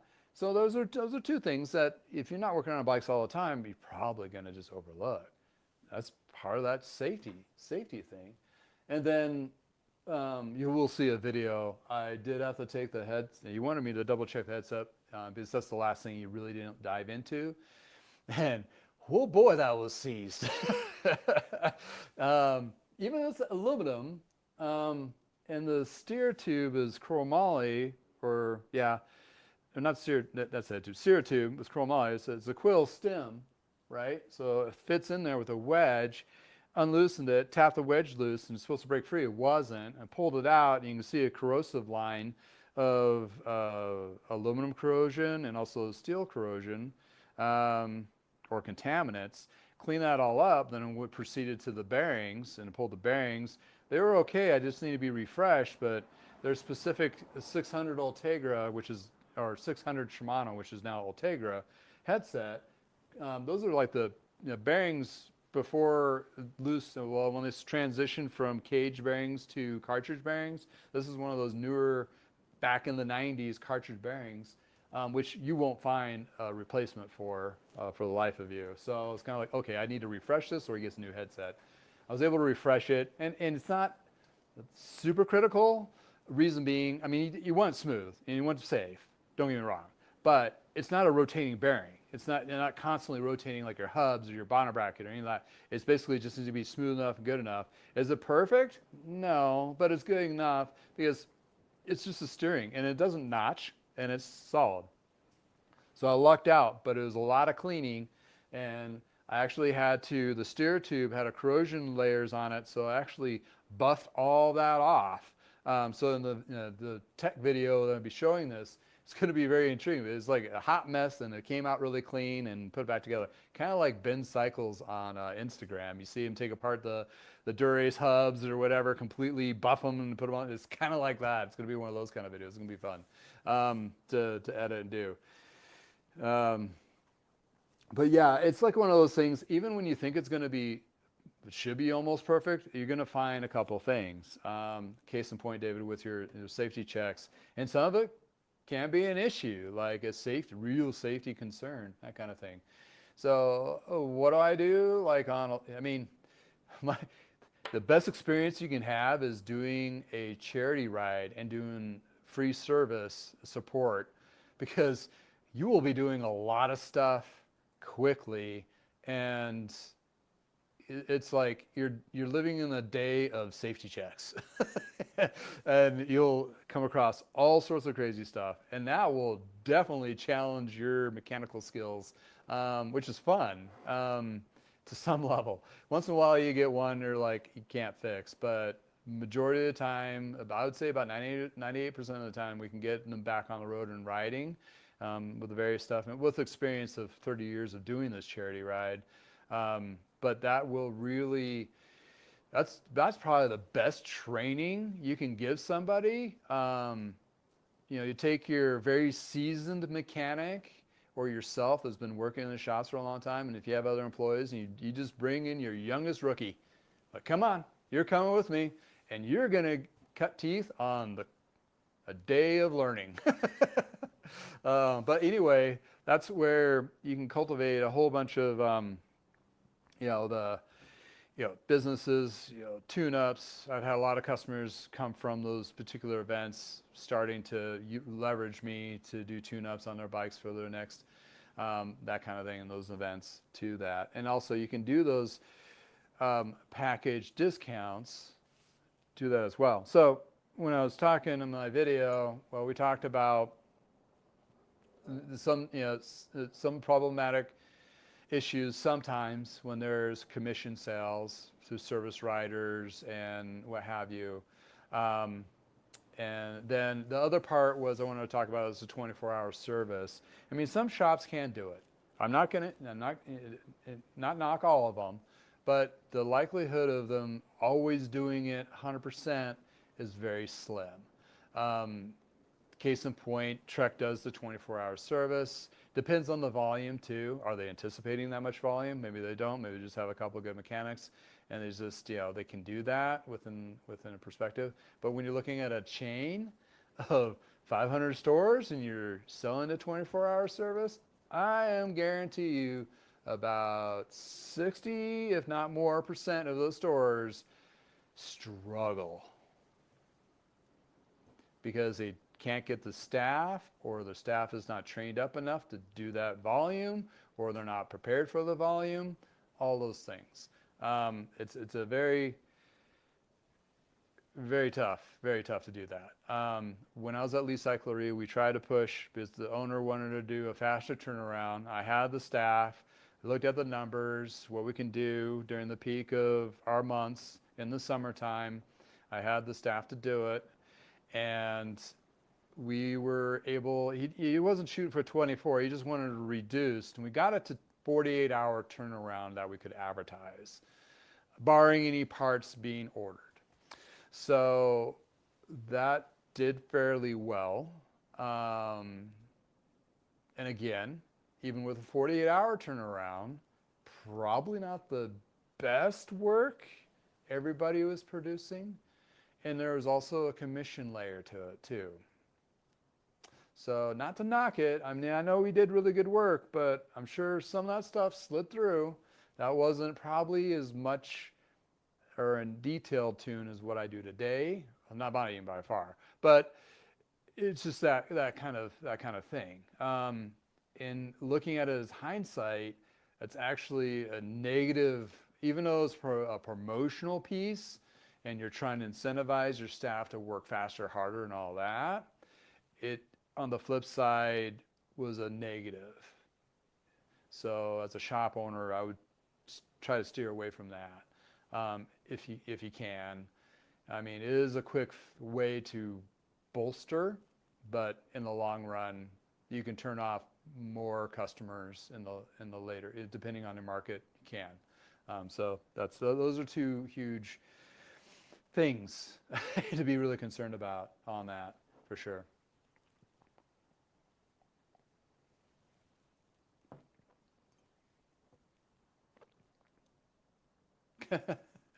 Ready?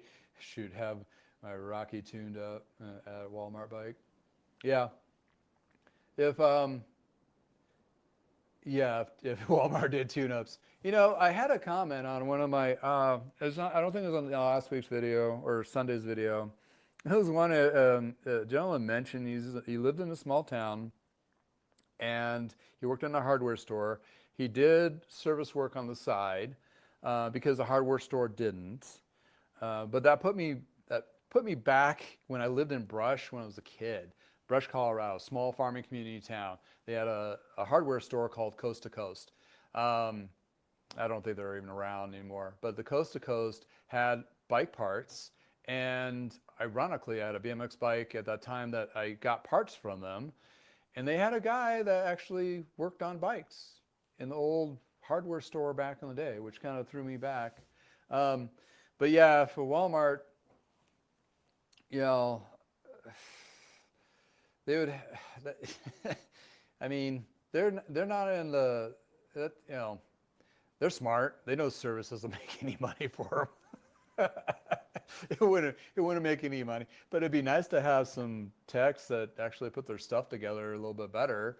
And then their stuff would last a little bit longer, but for them, it's a volume thing. So then that's the you know, their business model is volume, right? How many of those Huffies and Kents and Schwittens and Ozarks is their house brand now that they can sell, which is, if you look at it on surface level, it's not actually too bad. I mean, it's not horrible, but any case, I mean, and we've always joked around that it's like, even in the 90s or late 80s, like if Walmart just really went serious about bikes, we'd be all in trouble. It's kind of true today-ish. Oh, Ken, thanks for joining us. You gave away so much labor in your recent tune-ups in the name of learning something from an issue. I never encouraged, encountered before. Yes, 35 years of doing this, I still come across stuff that I'll dive into it and spend a couple hours where I probably shouldn't. And I'm not going to get paid for it. And the outcome is, not super beneficial, except for learning how to work on those. And sometimes it's like weird one-off things that I'll probably never experience that again. But it's, us mechanics, and you guys are mechanics, we're a weird breed of individuals. We inherently like to take things apart and try to put them back together. And most of us it's basically the name of the game is we're the best of putting things back together. Out of those who take things, anybody can take things apart, but it's getting back together and work better than it was before. That's the tricky bit. And we have like this adrenaline junkie rush of getting things back together that we most likely should have just chucked and whatever, because we're just intrigued by our own skill set and can it be done. And there's some things I've tried and failed miserably, and I'll still, like, every 6 months or a year, I will tear apart a shifter that's a ST 6500 9-speed and try to put it back together. And there's such a watch style mechanism in there. To be honest, I've never had a success rate of getting those from completely stripped down to put back together. It takes a lot of patience or comprehension of how those work, or just maybe my shakiness makes it impossible. I don't shake, but enough to maybe make it problematic to do. So yeah, I've done things, some of the older stuff too. And what's really cool about what I do, thanks Ken for bringing that up, is I'll make a video of it. And if it's enough content, I chuck more videos away than I use because some of it's just not useful. The outcomes are horrible, or just, whatever. But that gives me an opportunity to, like, let's take apart this Mavic, 2001 hub, which I have a video in my library, pull it apart, replace the shim in there, the bearing, put it back together and tighten it back. It's one of my more viewed hub videos. It's a tech learning one. Or that one this front derailleur, which, by the way, this gentleman watched the video to install that 6700 front derailleur that has that weird cam cap thing. Overly engineered front derailleur ever. That probably what caused everybody to go to one by. Anyway, he watched my video, which I watched a video of a guy in England or Europe do the thing, and it was just really kind of choppy, hard to dry looks. And I was like, okay, I can make a little bit better video because people can actually see it a little better, and that kind of thing. That's the only reason why I made it. And then I was working on one, so that gives you an opportunity, Ken, to, like, just give the camera out, and you maybe, if you post it, maybe make $1 off of it for your time or two. Because quite honestly, none of those videos make very much money, but it's evergreen. Somebody from 15 years from now might get a benefit of working on that one wackadoodle thing that nobody has videos on, kind of thing, case in point. Oh, yeah, Randy. They will always need us. Yes, and the funny thing about the videos, okay, and when did YouTube come the thing? Like 20 years ago, right? They celebrated their 20th, 25th year, whatever. There's a crap ton of bikes. from like 2005 and older that are still relevant, still being ridden, still out there. And there's never been any videos done on, like for either reviewing the bike or the parts or, you know, any of those things. So there's a great opportunity for any of those mechanics out there or shops that you come across something old and vintage, especially campy stuff that holds up and works over a long period of time. You can make a little video of segmented sections of the campy parts of that vintage, and on that one tune-up you can do like 8 videos. Grant, I can't tell you, there's more content that I can come up with per day than I can ever produce. Like just working in a shop, you could do the same. So, and the content out there is warmly received. You're not flooding anything. If anything, you're helping archiving our history of, or the bicycle history of bicycles from 2005, 2010 and early or older. So the more you put out there, please, the better, because I will probably need that video at some point, because I'll come across a campy chorus front shifter and be like, huh, how do I know I can take these apart? And I Google your video that you took apart, clean it, put it together, and tell me what to watch out for. Give me a 8-minute video, 10, 15-minute video on it. I'll watch that. I mean, if I come across it, damn sure I will. Case in point, you're always learning. Old stuff to new stuff. And the industry did not do us any favors in the last 10 years. Because they decided to go like the car industry did, and they took the lessons again from the car industry. If you've been listening to this, I talked about car industry influencing the service departments. Well, now it actually influenced all the bike manufacturing to make the damn thing so complicated to work on with so many different specialty tools from each different brand that you basically have to be educated yearly on everything that's being changed, to the point that things are not, I mean, basic concepts, yes, but the technical concepts, no. They did it on purpose so you, as a consumer, can't work on your bike. Can I say hydraulic brakes? You got to be versed of knowing how to do that and have all the equipment to do it and know what you're doing. For heaven's sakes, if you put in a mineral oil in a dot system, you just gave yourself a $300-400 problem. So I mean, just they've made it so complicated. And internal, don't get me involved with internal routing lately with the head tube, and my God, I got stuck on one bike, about lost it. But yeah, it just makes it overcomplicated. It's a time suck for mechanics. Yeah, it looks pretty, it's fast looking, it's aerodynamic. Like, my God, 95% of you don't need that aerodynamics. Just get on the bike and ride, have a good time. I like the clean, basic. All the cables are exposed. You can work on it, fuss with it, and let us mechanics do the heavy lifting of the drivetrain clean and all the other stuff. There's plenty of work of that being done. If you can do the basics, which the bike industry has made the bikes incapable of just doing basic work, except for lubing the chain and air up the tires. Everything else, you have to have it serviced. That's, I mean, I can see on the consumer side of it, pissed. I mean, come on, you spent $4,000 on a bike, and then everything that has to be done besides those two things has to be done by a professional mechanic or avoids your warranty or whatever. It's insane. That's just gone down a, they've gone down a rabbit hole, which now has bit them in the ass, because now they have all these bikes that they're still coming out with. They're overcomplicated and overpriced that there's no market for it right now.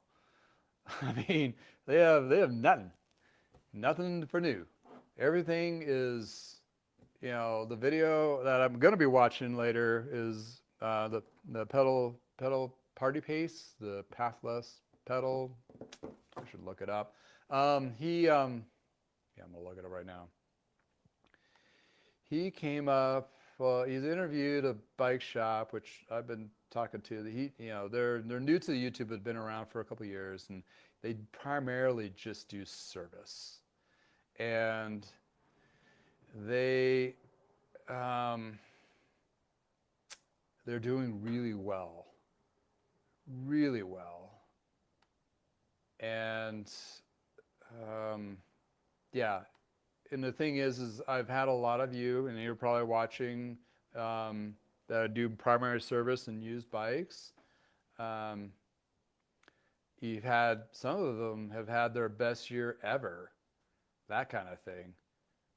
So I'm gonna copy this and put it in the chat. So when you guys get a chance, um, check it out. I'll watch it later. It's a little long. Looks like 45 minutes or 50 minutes, but it's something. I've been watching the guy. The guy is interviewing. He's kind of dry. He knows he's dry, but he's informational. The shit. I mean, he knows the stuff. He's been through it, and he's built up the shop over the 10, 15 years, however long he's been building it up. And he's providing valuable insights for a small shop perspective for those who are getting into shops and doing so forth like that. And he just got his channel monetized, and he's just cutting his teeth with the YouTube world and that kind of thing, and adding to that. So it's very interesting things that I'm pretty sure he has to say. And the few videos I've watched of his is pretty interesting too. The main channel guy that interviewing him, Path Less Pedal. That's like a tongue twister for me some reason. He is a bigger channel. He has 190,000 subs. He's a cat that I don't think he was a mechanic or worked in the bike industry at all. I think he was just very passionate about the backpacking, bike packing, adventure riding. He's been doing it with his wife for 10 plus years. They sold everything, packed everything up, and is living in Europe, doing all that now over there. Good for him. He's one of the channels I first saw and saying, oh, I could probably do something like this and be okay. So, besides the bike farmer, which is more exactly what I do-ish, I do more, not to toot my own horn, but I do more variety of different things than he does. But maybe that's my problem. Maybe I do too many different things. But in any case,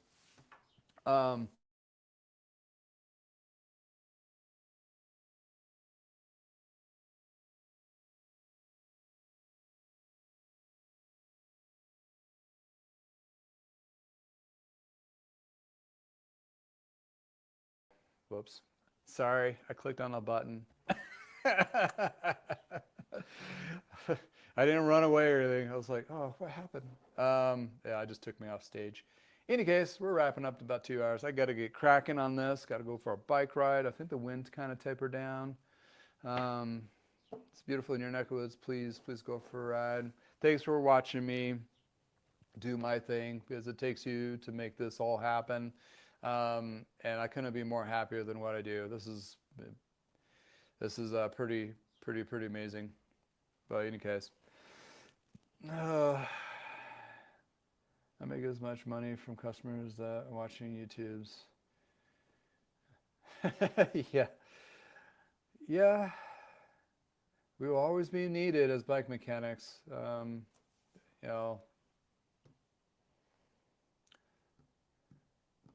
Yeah. If I need to use my smartphone to adjust derailleurs nowadays, I mean, yeah, come on. It's getting super complicated. Well, that's it for my soapbox. Got to go do things. Actually, do the proof of work. Stop talking and do more doing. In any case, thanks for hanging out with me in the garage and chiming in and being part of this. This is pretty awesome. Continuing to do this, and if it's Tuesday, it is Shop Talk Tuesday. Support my channel. I do have an Amazon shop below, t-shirt stuff you can buy like that. Shameless plugs. But in any case, at the end of the day, just thanks for watching. I appreciate it. And in any case, if it's nice in your neck of the woods, please go for a ride. I mean, today is one of those days here locally. If it's just nice enough, it's enough to go for a ride. Or at least get out there, walk the dog, or get outside. It's all about mental health. And if that bike repair is still driving you crazy trying to fix that e-bike, you might need to take a coffee break. Or shelf it and do it tomorrow. Sometimes the best idea is laying awake at night at 2 o'clock in the morning going, oh yeah, let me try that. Yeah, it never leaves us. True mechanics, all those. We're on 24/7 mentally, just working on stuff.